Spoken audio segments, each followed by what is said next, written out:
Halo teman-teman, jumpa lagi dengan saya Ari di channel Arifan Project. Nah, kali ini saya akan mereview sepatu badminton dari brand lokal yaitu brand Desley atau Desel. Nah, sebenarnya sepatu ini sudah banyak yang request ya kemarin dan baru sempat saya review hari ini. Nah, kita akan bahas sepatu ini lebih detail, tapi sebelum itu buat kalian yang baru pertama kali nonton channel ini, jangan lupa support channel ini dengan klik tombol subscribe dan nyalakan notifikasinya untuk dapatkan update-update terbaru dari channel ini. Nah, sekarang kita akan bahas sepatu ini. Pertama untuk harganya sendiri. Jadi untuk bandrol harga sepatu ini lumayan murah ya.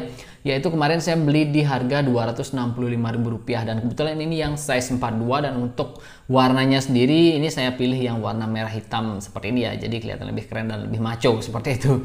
Nah, untuk bobotnya sendiri, nah langsung kita akan timbang ya. Nah, ini dia.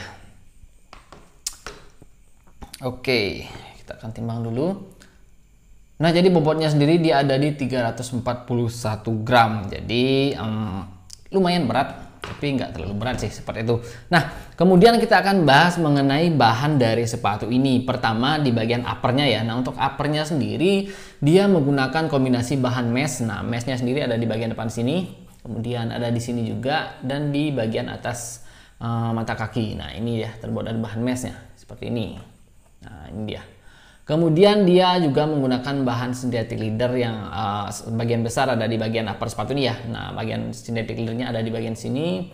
Kemudian di bagian sisi dalamnya juga sama, ini terbuat dari bahan synthetic leather ya. Dan ini juga motifnya ini di emboss seperti ini jadi kelihatan lebih keren lah. Kemudian di bagian belakangnya juga sama, ini terbuat dari bahan synthetic leather dan di emboss juga seperti ini. Nah, bagian sisi luarnya dia ada bahan synthetic leather di bagian sini, dan di bagian sininya, nah ini 2 layer ya. Jadi motifnya itu keren sih, yang hitam ini nah seperti ini, jadi kelihatan lebih wah seperti itu ya untuk modelnya sendiri, dan harganya lumayan murah nih. Dan untuk finishing di bagian uppernya menurut saya ini rapi banget ya. Jadi untuk jahit-jahitannya ini kelihatan rapi, kemudian untuk cutting-cutting synthetic leathernya juga rapi ya. Dan untuk lem-lemannya juga berkualitas ya. Bahkan sepatu sekelas Yonex pun kadang-kadang dia punya bekas-bekas leman. Nah, kalau ini dia rapi seperti ini ya. Nah, keren sih. Kemudian untuk lidah sepatunya sendiri dia masih menggunakan lidah sepatu konvensional seperti ini ya. Jadi biasa polos seperti ini. Dan untuk tali sepatunya juga sama. Modelnya dia cuman satu color seperti ini ya. Jadi warnanya merah. Kemudian untuk insole-nya. Nah, untuk insole-nya sendiri ini poin plusnya ya. Karena memang untuk insole-nya dia nggak flat polos, walaupun harganya lumayan terjangkau ya seperti itu. Dan ini dia untuk insole-nya. Jadi dia udah breathable seperti ini ya. Dan ini juga empuk banget dan juga lentur ya. Jadi ketika dipakai bisa mensupport dan juga menjaga kenyamanan kaki kalian ketika kalian bergerak menggunakan sepatu ini. Nah, ini poin plusnya ya, karena memang sepatu-sepatu Yonex pun dia masih menggunakan desain yang flat polos dan agak sedikit tipis. Nah, kalau ini dia sudah menggunakan model yang suportif seperti ini, dan juga ini tebal dan juga empuk seperti itu. Nah, itu poin plusnya. Lanjut untuk sponsnya. Nah, untuk sponsnya sendiri yang ini suportif ya, dan juga tebal dan juga nyaman lah ketika dipakai seperti itu. Nah, lanjut ke bagian midsole dari sepatu ini. Nah, untuk midsole-nya sendiri untuk bahannya ini terbuat dari bahan pylon ya, dan ini juga lumayan empuk. Nah, seperti ini. Nah, ini berasa nih empuknya pas ditekan-tekan seperti ini. Jadi enak lah ketika dipakai untuk jumping ataupun landing. Kemudian dia juga lumayan tebal ya segini. Jadi enak nih buat kalian yang punya berat badan di atas rata-rata, ketika menggunakan sepatu yang tebal seperti ini jadi dapat menjaga kenyamanan kaki kalian seperti itu. Untuk desainnya juga keren banget sih. Di bagian sininya ada tulisan Desley atau Desel seperti ini ya. Mantep sih untuk desainnya seperti itu. Nah, kemudian lanjut ke bagian outsole-nya. Nah, untuk outsole-nya sendiri dia menggunakan rubber karet non marking ya. Dan untuk patternnya dia hexagonal seperti ini, dan di bagian sisi luarnya dia agak sedikit berbeda. Jadi seperti ini ya untuk motifnya. Dan poin plusnya, nah ini di bagian midfoot area sudah ada TPU. Nah, ini ada TPU ya, dan ini keras. Jadi ini dapat meminimalisir risiko cedera, terutama twist pada kaki ya. Jadi ini benar-benar enak banget nih. Nah, juga stabil ketika dipakai seperti itu. Dan untuk rubbernya sendiri, sisi bagian belakang dan sisi bagian depannya terpisah. Jadi ini seperti sepatu-sepatu Yonex ya, seperti itu. Dan untuk gripnya sendiri ketika dipakai di lantai keramik menurut saya masih bagus banget ya, dan nggak mengecewakan lah dengan range harga segitu seperti itu. Jadi gripnya ini bisa membantu kalian mendapatkan performa yang lebih baik ketika kalian menggunakan sepatu ini di atas lapangan seperti itu.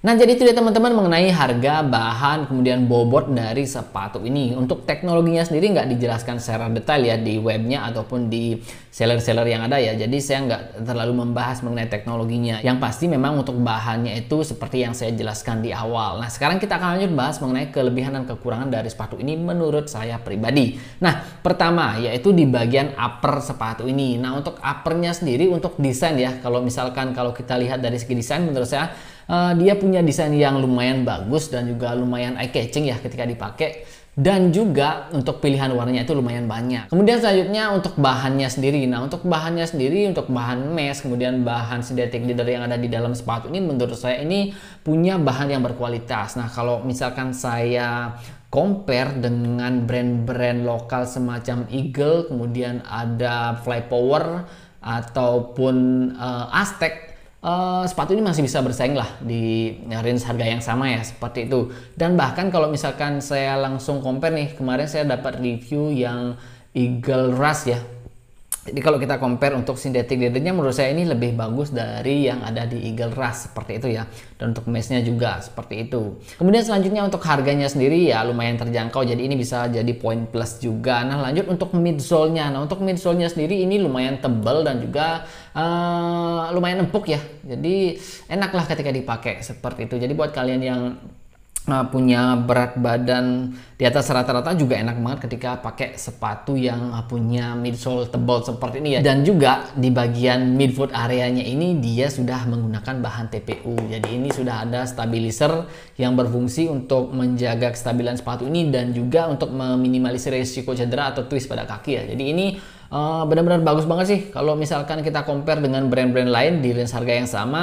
Mungkin mereka belum menggunakan bahan TPU di bagian midfoot areanya. Nah, jadi ini bisa jadi poin plus ketika kalian mau memilih sepatu seperti itu. Nah, kemudian untuk kelebihan selanjutnya ada di bagian insole-nya, di mana memang insole-nya sudah breathable seperti ini ya, dan ini benar-benar empuk dan suportif ketika dipakai. Jadi sebagian besar sepatu-sepatu badminton di range harga yang sama dari brand lain dia masih menggunakan insole yang flat polos biasanya, dan bahkan brand sekelas Yonex pun biasanya masih menggunakan insole yang flat polos dan agak sedikit tipis. Jadi ini poin plus ketika kalian membeli sepatu ini seperti itu ya.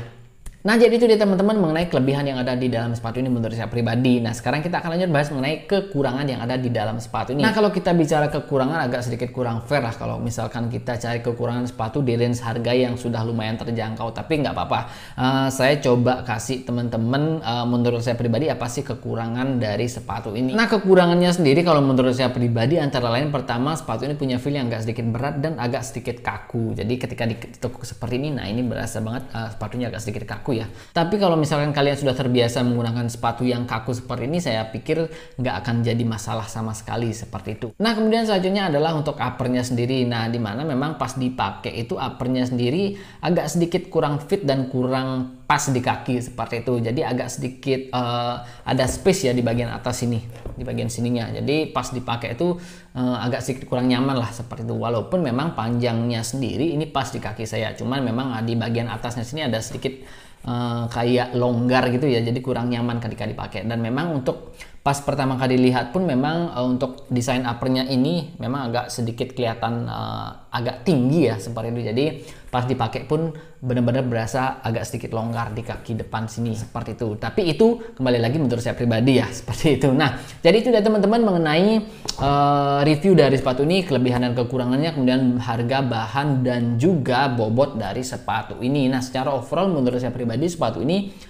layaklah kita beli ya, karena memang untuk harganya sendiri lumayan terjangkau. Kemarin tuh saya dapat di Rp265.000. Nah, kalau kita compare dengan brand-brand lain pun dia punya build quality yang bagus, kemudian untuk desainnya juga bagus, dan juga untuk pilihan warnanya itu lumayan banyak. Jadi buat kalian bisa pilih-pilih warna dan sesuaikan dengan warna favorit kalian seperti itu. Nah, jadi itu dia teman-teman mengenai review dari sepatu ini, mengenai harga, bahan, bobot, dan juga kelebihan dan kekurangan yang ada di dalam sepatu ini menurut saya pribadi. Nah, jadi demikian saja untuk review kali ini teman-teman. Semoga video ini bermanfaat buat kalian dan sampai jumpa di video berikutnya.